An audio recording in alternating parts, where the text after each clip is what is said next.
Hi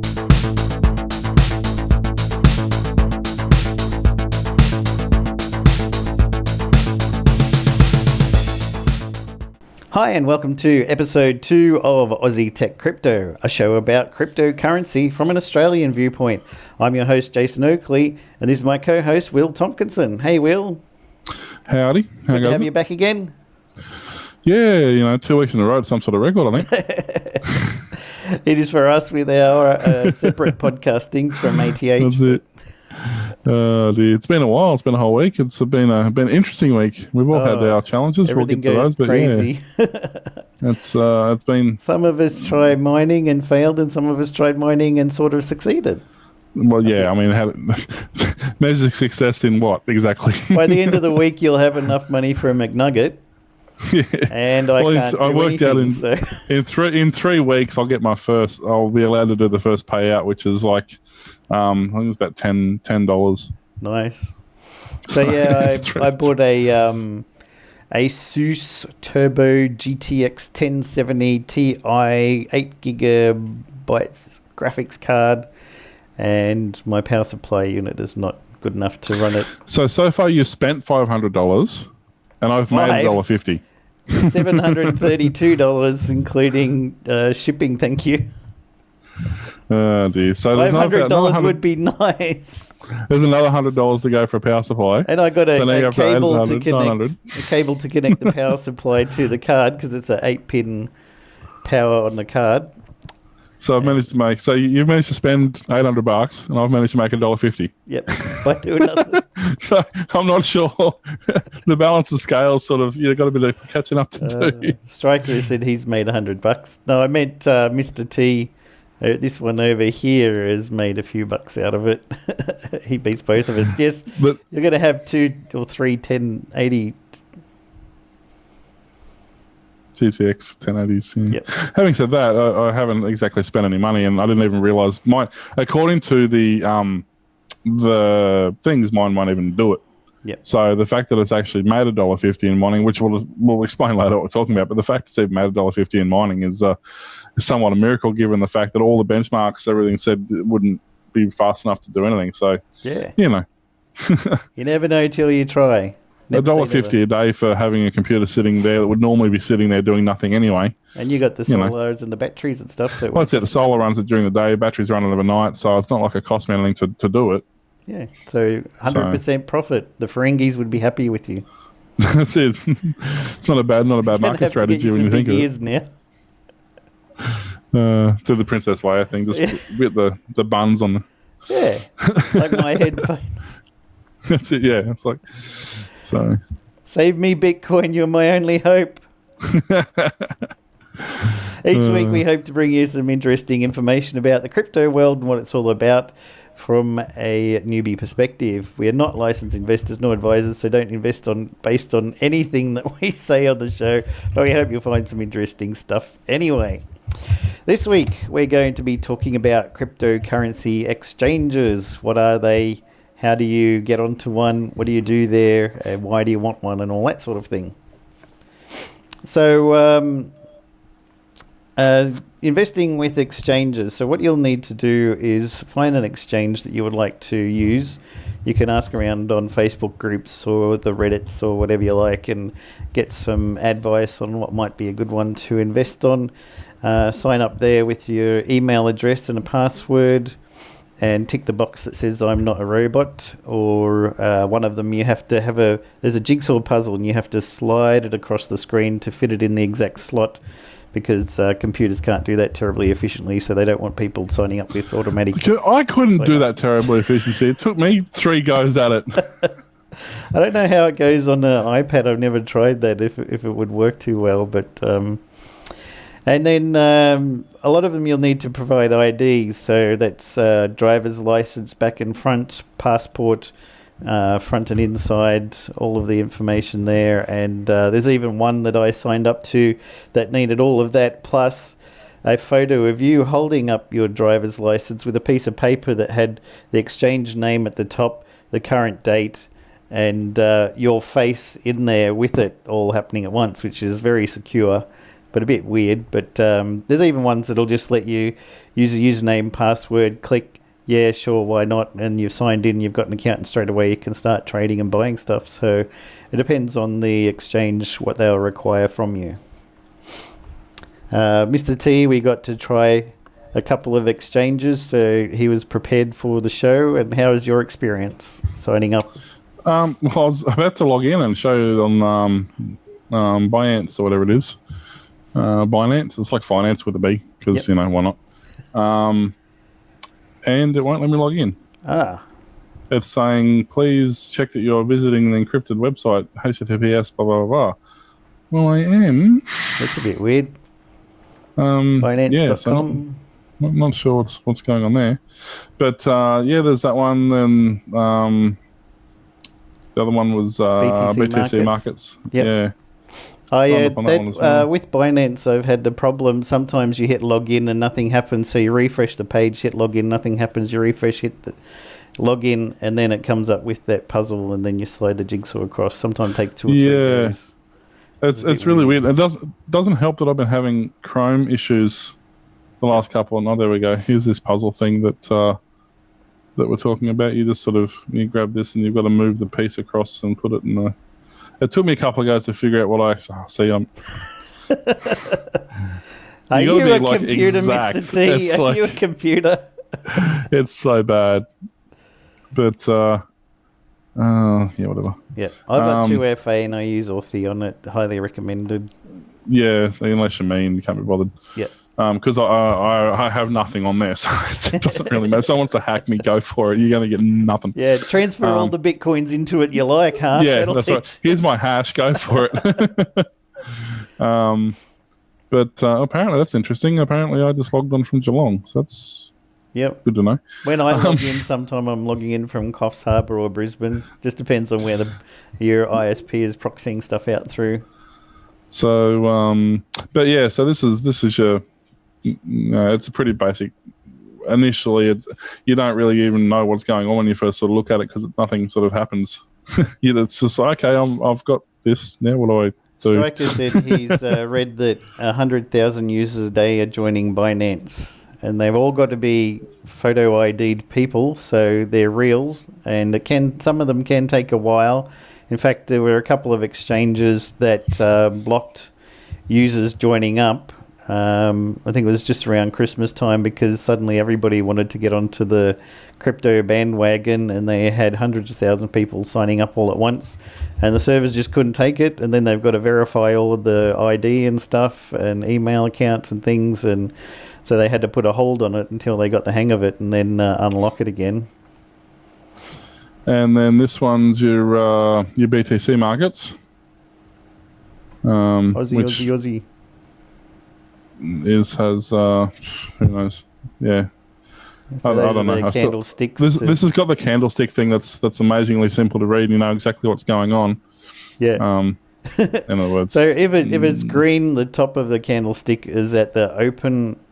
Is at the bottom is at the opening value, and the top of the candle is the close value. So it's gone up. If it's red, the top of it will be the day's opening value and the bottom of it will be the closing value. But what's the one underneath it? The grey one. The grey bit. Volume, how much was sold during that day. You can't go by the 15,000 on the left because it's a different scale that I don't think is there. But if you hover over it, if you scroll a bit right so we can see in the capture, and then hover over it, you'll see the volume changes between each one. Oh, yeah. So the one... Yeah, you can see 13 is a little volume and the next one is 41, so it's 4 times bigger. Yeah. And you see the price fluctuates and whatever as well. Yeah, okay. That makes sense now. Yep. Then, I mean, you got the traditional historical, which is much easier to be honest. At a glance, bang, there it is. Yeah, what is it now? That's all I want to know. What is it right now? Which way is it going? Down. Yeah. All of them went down. So it peaked up here on Saturday, December 16th, and it's been pretty much downhill since then. Although it has started to pick up again somewhat. But all of them should be starting to slowly pick up now. But apparently this has been happening every January, so nothing to worry about. They've actually got a name. I can't remember what it is. But there's a name for it. Everyone's got a theory about it, whether it's the Chinese Lunar New Year or... well, you got to think that's part of it, because the Chinese New Year goes for like 12 months or something. Every time I try to order something from eBay, they say, "Oh, we're on Chinese New Year for this." It's like, well, but there's definitely something. I mean, you got to imagine how many. There's got to be a million or several million farms in China. Like, they're known for this sort of thing. That's what they do. Yep. So if they do have a holiday or they have a couple of weeks off, it's definitely going to have an impact. Yep. A lot of people apparently get their bonuses at financial institutions, and so they spend a lot of it in December, and then for January they've got nothing to invest and stuff like that. Plus, too, you've got to remember that Christmas, every market everywhere in the world for a month after Christmas drops off. Yep. Not just digital, like in the real world, like in retail, in hospitality, in all avenues. That basically anything that's not tourist driven drops off. Yep. For each side of a month, each side of Christmas. It's just the way it works. It just always has. So it's to be expected. So hodl, don't short and sell out when it's going down, because that's the worst time, and especially when it's at its lowest peak mid-January. Don't go selling there, because you're going to lose out a big time. It'll come back up over the next few months. So all of the different Bitcoins had that problem. Now is the perfect time to buy, really. Yes, don't sell coins now, but buy now is brilliant. Yeah, buy. I mean, once again, take it with a grain of salt. But every market's the same. When every market tanks, they only tank for a short period of time, because that's when the smart people buy, and all the long-term investors pick all up the short-term. The short-term gains that people have made have been sold off, and all the long-term investors step in and pick up the difference. So they're the ones who, in the long run, end up making making it worth the while. They're the ones with the Lambos, right? Yeah, that's it. I mean, I was looking on this nice hash today. I was playing around with it a little bit, and you can have a look at. I'm trying to remember where it is now. It's a really awkward site to navigate. But you can go and have a look at the payouts for the people who have actually. Where's the thing? The people who have actually got payouts in the last 24 hours or however their thing's set up. Yep. And one thing I like about NiceHash is while you're mining, it tells you an estimate of what it thinks your payout will probably be for the day, so you can see if you're doing really well or if you're on a bad coin or something like that. Yeah, but what I found interesting was you can look at the people who have been mining and look at the payouts that they've been mining. And there's like people who, obviously like me, who have made a couple of dollars a day. But there's people in there who are making tens of thousands of dollars a day in mining. Yeah, I saw a guy on, I think it was Reddit or something, was saying, I'm now making more money per week and per month than I did in a 9-to-5 job just with my mining rig. Yeah, it's nuts. It was, I'm trying to remember what I was reading. It was saying something like, I think the top 10 payouts today, the top one was like 255 Bitcoins. Yeah, well, I can see one now that was 211 Bitcoins, another one 12 Bitcoins. I mean, I'd be happy with the 12 Bitcoins at 20k each. I'd be happy with one. 3 Bitcoins, 1, 2, 2, 1.7, 1.8, 1.9. So there is Bitcoins to be made still. NiceHash estimated I could probably make about $6.70 a day just from my one GTX 1070 Ti Turbo graphics card.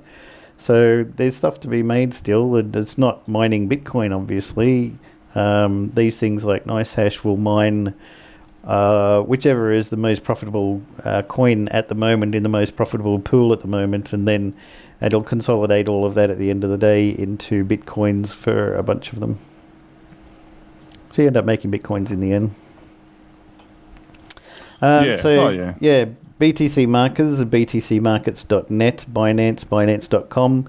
Cryptopia is a New Zealand one, cryptopia.co.nz, and I think it's actually got more altcoins than Binance, which I thought was quite big. And BitGrail is another one that I signed up to just for one particular coin. It's only got a few on there, but I wanted to invest in Rayblox XRB at that stage. I don't know how it's going to go, but they had a vote at Binance to add a new altcoin in January, and XRB, which is Rayblox, won.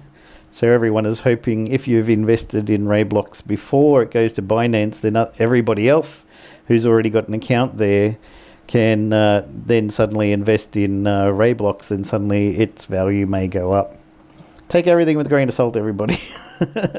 But it's a theory, so I thought, why not? I think I've got 8 Rayblox, so we'll see what happens when it gets across to the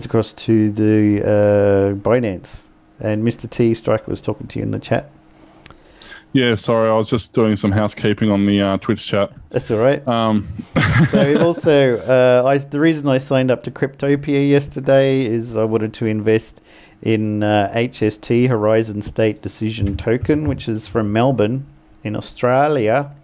And Australia, mate. Australia, mate.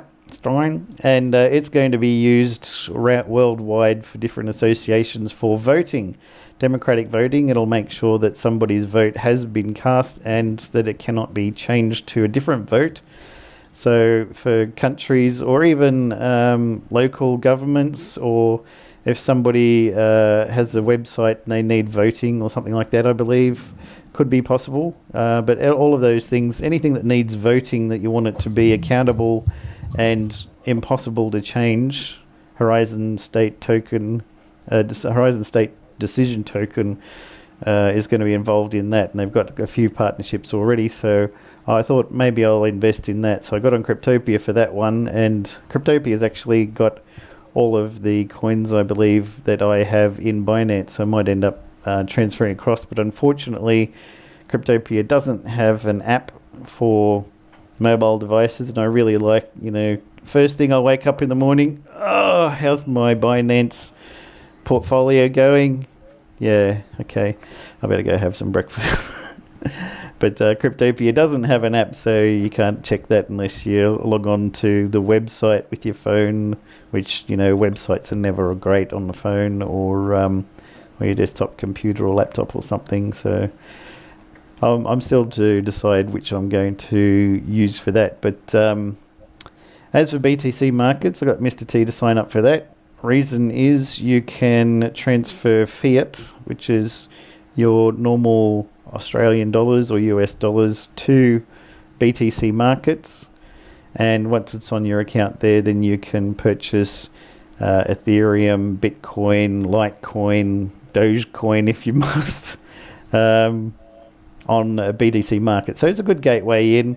I think Striker uses bitcoin.com.au because you can go down to the bank and do a direct deposit into their account with account number BSB and probably your account number as a reference or something like that, and it'll clear pretty much by the next day, if not sooner. Whereas BTC markets used Polypay, but unfortunately Polypay is unusable. That was how I first transferred money across.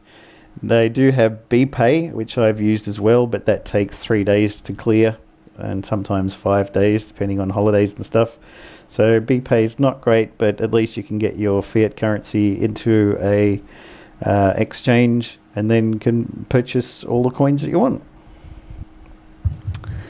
The reason I got Mr. T onto Binance was so he could get some altcoins, but maybe he'd like to use Cryptopia. I don't know. Depends on his needs for mobile device viewing. I know none of these words of which you speak. Mumbo jumbo. I'm just because I happen to successfully mine doesn't mean I know anything about anything. Well, you might stay with Binance, or you might go to Cryptopia, which has got more coins for you to invest in. but doesn't have an app, is what I'm saying, whereas Binance has got a nifty little app that you can log in. It supports Touch ID on your Android and probably iPhone device, so you start the app, touch on your fingerprint reader or iris reader, what have you, and it'll log you in straight away. You can see how much in US dollars your portfolio is worth, which I think is very handy. Yeah, Striker's just had a look at the Cryptopia range of altcoins, and I think his head exploded all over the lounge room. Oh, there you go. He said bitcoin.com.au, use a customer reference number, and it'd be 4 hours to deposit, whereas BPay might be 4 days. So, depending on how soon you want your altcoin, you can decide which one you want to go with.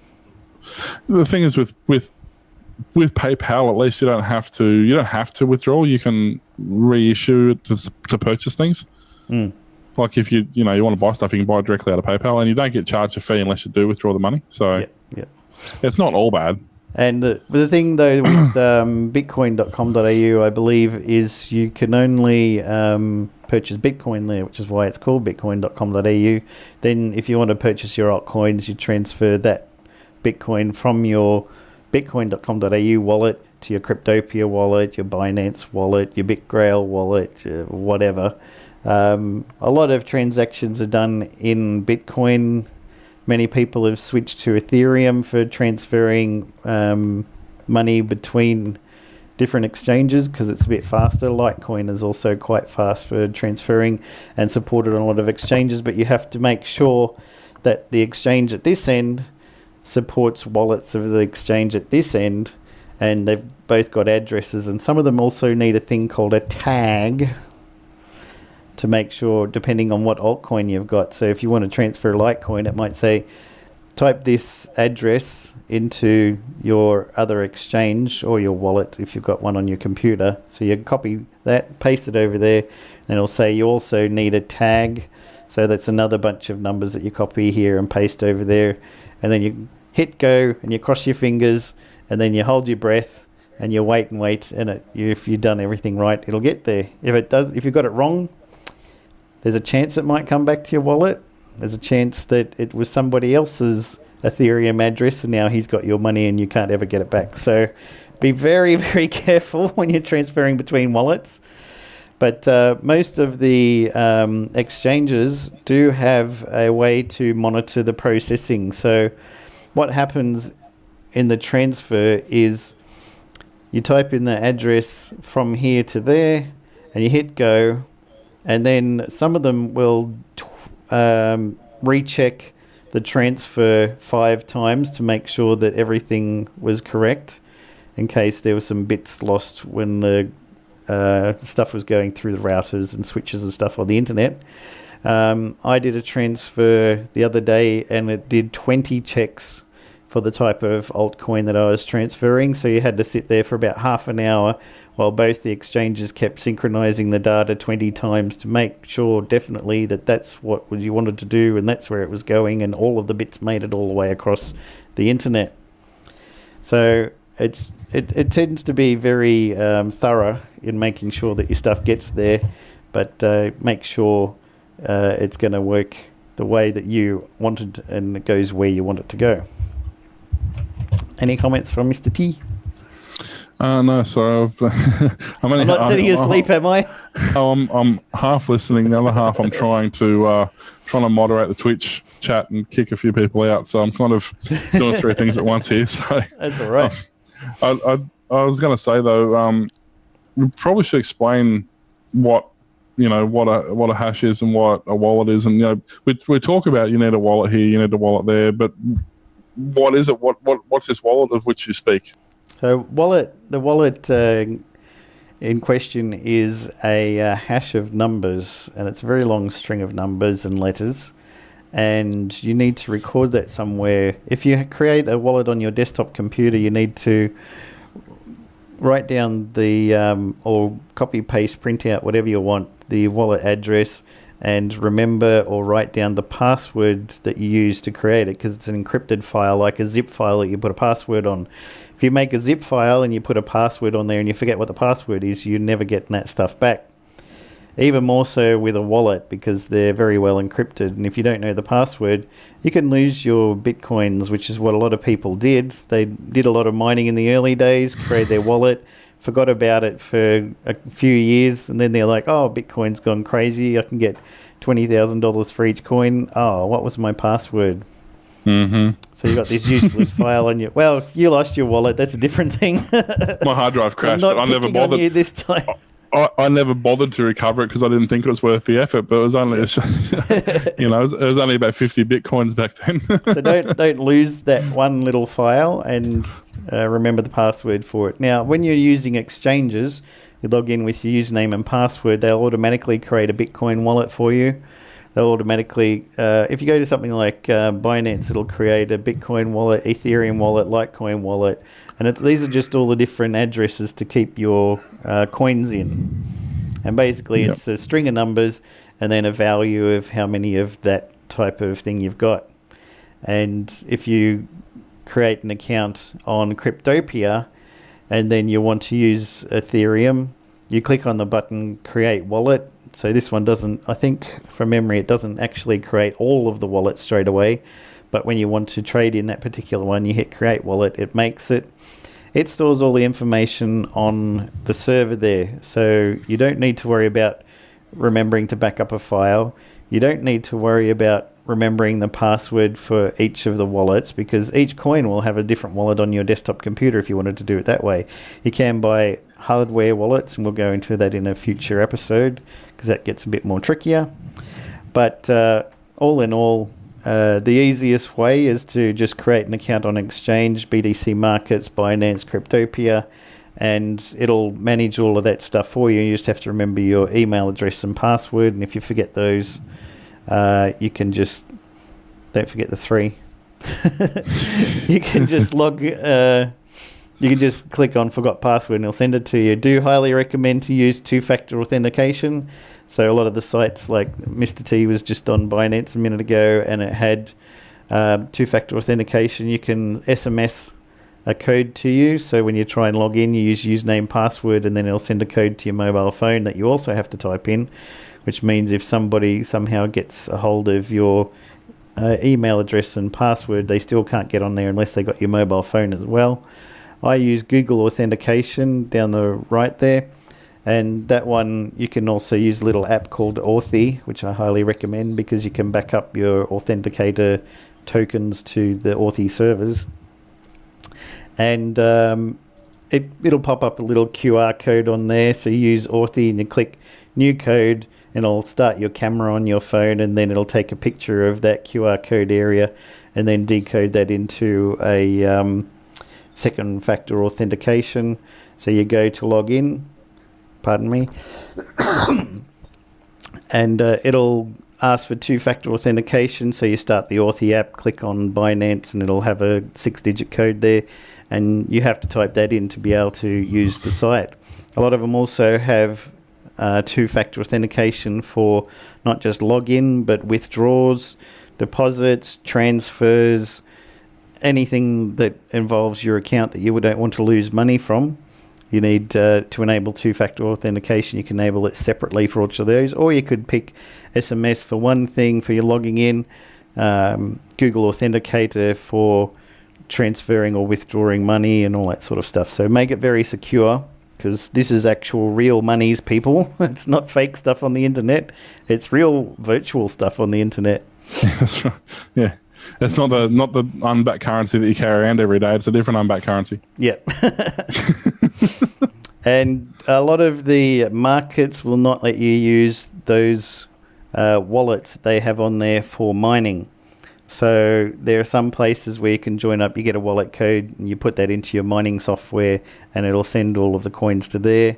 Some of them, I think Cryptopia was one that said, do not use these for mining because we do not support that. If you do mining with one of these, your coins will just disappear into the ether, so to speak. What does happen? Was that with the hash code that coin get recoded, or does it just disappear? I think it would just disappear. And then, okay. Because there is, depending on the currency we're talking about, but a lot of them do have limited availability, and that's what the whole mining process is. You're generating the coins as you go. Yep. So yeah, it'd be interesting to see. I would imagine they have to. Otherwise, if you had something configured wrong and there was 10,000 coins made suddenly, and they're all just all gone. Not going anywhere. Yeah. Well, like Striker just said, I traded my real money for numbers on a screen. So you traded your real money on this screen with these numbers to this screen with these numbers. Yeah. Because real money is just virtual as well. That's all the banks have got. It's just virtual things that they agreed that these numbers are your numbers and not his numbers, and they don't actually. And the little bits of plastic they're printed on apparently are worth whatever they say they are. Yeah, and we all agree on that and be happy. And that's it. That's the only reason currency works is because we agree that they work. Yep. Are there any risk with different exchanges? Yes, there can be. There was one called MT Gox, which people call Mount Gox and make me want to bang my head on the table. It's what happened was there was a guy who had a website for the card game Magic the Gathering. And people who wanted to swap cards would go to the Magic the Gathering online exchange, MTGOX, and exchange their cards. And then after a while he thought, this new Bitcoin thing sounds really good. So he started Mount Gox, which was just reappropriating the same digits, the same characters into a different name, and started a Bitcoin exchange. And then suddenly they had hackers trying to hack into it and stole some stuff, I believe. The place shut down after a while. Then everybody was wondering where all their coins were gone. Did he take them? Did he not take them? And so things can be really volatile. Exchanges can get hacked. So a lot of people recommend that once you've generated the coins and such or exchanged them, you can have a wallet on your own computer and you can transfer it to there, and then they're not on the exchange anymore. They're on your computer, which you can also lose them if your hard drive crashes, if you accidentally delete it, if you forget your password. So all sides have got ups and downs, pros and cons. You just have to decide which one you want to go with. Sometimes you could go with both. Why not both? And have some stuff on exchanges and some on your desktop computer. Or you could do a lot of your mining on your desktop computer, transfer some up to the exchanges when you want to buy a different coin that you're not mining and stuff like that. So there's different options. Yes, Striker calls it Mount Gox. Punch you in the face, sir. Well, it's like I call it dodgy coin because I reckon it just sounds better.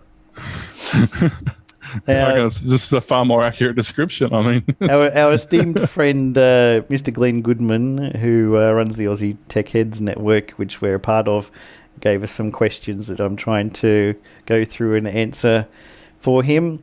So that was, is there any risks? Should I sign up with Australian Exchange? Not necessary. BTCmarkets.net or bitcoin.com.au are good for transferring your fiat actual real currency into and turning it into Bitcoin and then transferring it somewhere else. So those kind of things, having a local one is very useful. Does it have tax implications? It can. Australian government is trying to look into it. Other governments are trying to look into it because obviously you could get your weekly or monthly check and just throw it straight onto exchange every week, and then they've got no way of tracking what you're buying, how much you've got. Maybe you only get paid in Bitcoins. Maybe you only mine Bitcoins and then live on the dole. So they don't know any of those things. So they would like to, but at the moment it's a bit of a grey area. Good luck tracking a secured and encrypted currency. Yeah, go on. Yep. What else? Can I lose my wallet? Yes, we've covered that. Mr. T did his quite successfully. Burn. Yep. Can I lose my wallet if I get signed up to exchange? Not usually, but as I said, exchanges have been hacked in the past, and some can shut down. We'll discuss that in a minute as well, because he's also asked that. The next question, what happens if the exchange goes bust? You may get a chance to transfer out, you may get a very short time of a chance to transfer out all of your coins before they turn the server off. So I did a quick Google around news articles, because I remember just recently there was one which had this problem. BitConnect company behind controversial cryptocurrency lending and exchange platform, announced last week that it's shutting the program down. The company said on its website that it would be closing its lending operation immediately, while the exchange platform would shut down within the next 5 days after that announcement. The company cited increased scrutiny from the US state regulators as one of the main reasons for its closure. The company also said its lending and exchange platform had been targeted by hackers, while continued run of bad press had reduced people's confidence in the service they're offering. They also had their own BitConnect coin, which at the time they were going to pay out. It was worth something like $320, but it's now down to $19.20. So hope you cashed out when you could. So obviously you had 5 days to get your coins to another exchange or a local wallet. That might not be enough time, particularly in January when people are on holidays. Or maybe they didn't have time to get to a computer, in which case I think they've lost a lot of their coins. You would have to Google around on that. Can the exchange be hacked? Yes. We've answered that. Are there any compensation if this happens? Don't think so. I think it's sad trombone time.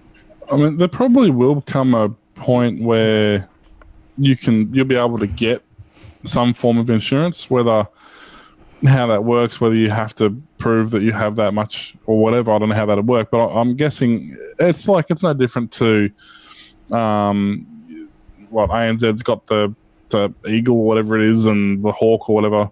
Most banks now have some form of protection if your credit card gets stolen. Yep. And you can prove your credit card was stolen, you can prove it wasn't you that made the transactions, you can generally get the transaction fees back and the fees back and whatever against an insurance. I would imagine at some point you're going to have something similar, probably not specific, like it won't be specific Bitcoin or specific, it'll probably just be, once a day or whatever your total wallet is valued in X amount of dollars, and that becomes locked in, and you've got, say, this exchange has got this much, this exchange has got this much, this exchange has this much, and if one of those exchanges goes belly up or whatever, there's, Yeah, I'd imagine there'll have to be, especially legally. It would be, but it wouldn't be a traditional insurance or a traditional company. No way would tackle that. But I can see it becoming like somebody will come up with a way of implementing it where, of course, it will cost you money to do it, whether it costs you bitcoins or whether you do the mining for them, or there'll be some sort of trade-off. But sounds like a good business idea. Yeah, it's far more complicated than my little brain can figure out. But yeah, I'd imagine there'll be there'll have to be, if this currency, whichever denomination you choose or you think is going to be prevalent, you have to some sort of security. Yep. Even these days, you have the security of, if you choose to have $10,000 cash, well, you're only going to carry $500 on you, and the rest is going to be tucked under your mattress. Yep. So there's still that safeguard. So there is going to have to be some form of safeguard or some form of security, or some form. Maybe it's the other way around. Maybe the exchanges have to be held accountable, and they have to have some form of insurance in place. There'll have to be something in place, because I can't imagine businesses being involved in this on a regular basis. If out and out, I mean, taking the loss of a normal daily trading out of the equation, because that happens no matter what you're trading in. Yep. But I'm talking unaccountable loss, like just an exchange, like a bank. In reality, it probably has happened, but generally a bank doesn't just close. Yep. And all its customers go broke. Unless Christopher Skase was involved. At the very least, usually if a bank closes, all their business customers have insurance against their money. Yep. You know what I mean? The average Joe Blow who's got $150 sitting in his bank account might lose it. Yep. But all the big businesses who back, and they pay all the interest, they pay all the finance, they're the ones who have all the money invested in the system. They're the ones who won't lose the money. So I can't imagine big businesses being heavily involved in this sort of thing until there is some sort of safeguard in place. What that is, I have no idea, but it's something, I don't know. To me, it's something that's going to have to happen. Something will have to, yeah. We might have to power through the last ones. I signed up to an Australian exchange, but haven't given any 100-point identification. Will I need to do this when and how? Yes, some of them we will. I joined up to one not long ago, and all I need was email address and password. I was on there. Most of the really good ones that particularly have a lot of altcoins and stuff want to know who you are for reals, and so you'll need the ID that we talked about earlier. Are the exchanges regulated by the government? Not usually, but there was an article I found online on a news page about Singapore Bitcoin exchange may be regulated by the Singapore government because they're worried about people using it for money laundering. Heaven forfend anyone would use the Bitcoin for that. It's not going to happen, right? It's still going to be encrypted currency, like, yeah. You know. Striker says for fiat transfers in and out, you need ID, but between exchanges, not so much. What else have we got? Is there a Bitcoin bank where I can get Bitcoin interest? I was not aware of this, but it was a good question, so I did some Googling and found out bitcoininterest.io. Bitcoin Interest is a frictionless global payment system focusing on 3 key areas: technology, community, and savings. Our payment system is new integrated savings technology that allows our users to park their coins and earn interest. So I didn't know that existed, but maybe it's something worth looking into. I don't know if the interest would be as much as you're going to get mining, but everybody wants an option, and the option is there. Even if you use an exchange, it's highly recommended to get a local wallet, as we've mentioned before, a software one on your desktop computer. Make sure you back it up. Maybe store it in your OneDrive folder or Dropbox or something like that. Or get a hardware wallet such as Trezor. You can go to trezor.io, trezor.io, or Ledger Nano S at ledgerwallet.com. We'll talk about those in a few episodes because we need to do a lot of research so we bring you the right information. But basically, you get a USB device that's encrypted, and the only software it has on there is to do with wallet. So there's no mini Linux running on there. There's no other applications that could get hacked. All it does is it's highly secure. Suppose I'll take their word for it. Highly secure wallet, which is plugged into your USB port, and you unplug it, and your coins, Bitcoins, Dogecoins, Litecoins, Ethereum, and what have you, are all stored on there. They don't exist on exchange. They don't exist on your computer. You can take it somewhere else, plug it in there, and use the coins there to transfer into exchanges and other places. You could mine and transfer it into there. So we'll talk about them later, but that's another option. So visit our website at aussietechcrypto.com and send us an email from the Contact Us form on there, or jump onto our Discord and talk to us. We monitor the Discord channel while we're doing the show, and you can find a link on the aussietechcrypto.com website on how to get to our Discord. And this is being streamed to Twitch while we record as well. So if you're hanging around Twitch, you can look there. You can look on YouTube to watch the video, or you can download the audio podcast using Pocket Casts for Android, other applications, or iTunes podcasting app on your desktop computer or Apple device. This show is part of the Aussie Tech Heads podcasting network. You can listen to us at aussietechradio.com. We're not licensed advisors, so please don't invest your life savings in anything we say on the show. Contact us. Do, but don't blame us if it goes wrong. Yes. Contact us, as mentioned before. Visit the website. Thanks for listening to Aussie Tech Crypto. Tune in each time for more fun and information. Bye. Bye. This show is a part of the Aussie Tech Heads podcasting network. You can listen to us at aussietechradio.com. We're not licensed advisors, so please don't invest your life savings in anything we say on the show. You can contact us at feedback@aussietechcrypto.com. Visit the website aussietechcrypto.com. Thanks for listening to Aussie Tech Crypto. Tune in each week for more fun and information.